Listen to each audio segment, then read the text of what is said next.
At the beginning of Assassin's Creed 2, what I wanted is really to change the structure of the missions. To instead of having a main structure, it's to have different structure each time you start a new sequence of missions. There's a story that will be there. They'll drive the missions, surprise you, maybe missions that you start and you think they're going to do something, maybe you'll have a U-turn and do something else instead. Hey, I remember you. You never know really what's going to happen next in Assassin's Creed 2.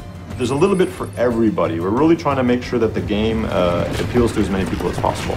We have retry points still in AC2 with climbing puzzles. Then you'll have, collectible quests. There are crowd missions. There's the narrative mission. You have these missions that you can do to change your notoriety in the city. There's also the city life, which are just randomly occurring acts throughout the world. For example, we have the messenger.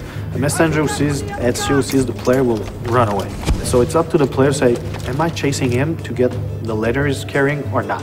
We have one guy that we call the pickpocketeer. So basically that guy will be able to steal the money from the assassin and start running. So what do? You continue your mission, or you go back to that guy to be able to get the money. Throughout the world, you're going to find exciting, memorable historical landmarks that also have interiors that you get to play through with lots of acrobatics and running and jumping. And these interiors lead to tombs that have been hidden for hundreds of years that only the assassins can find. You find these caves, you find old rundown castles, you can find a church. And you'll be, doing free running around the church to eventually find a hidden treasure. The player's going to be inside the Duomo, and, that interior is one of the biggest interiors in Italy.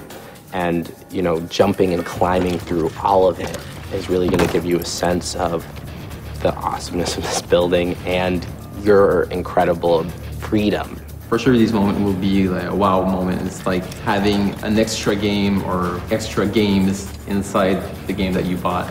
So each missions are different, a lot more variety. So it's not about doing investigation and assassination 9 times. It's really more like each time a mission can lead to a beat-up mission, can lead to a chase, an escape, can lead to an assassination. It's quite overwhelming, the amount of stuff there is.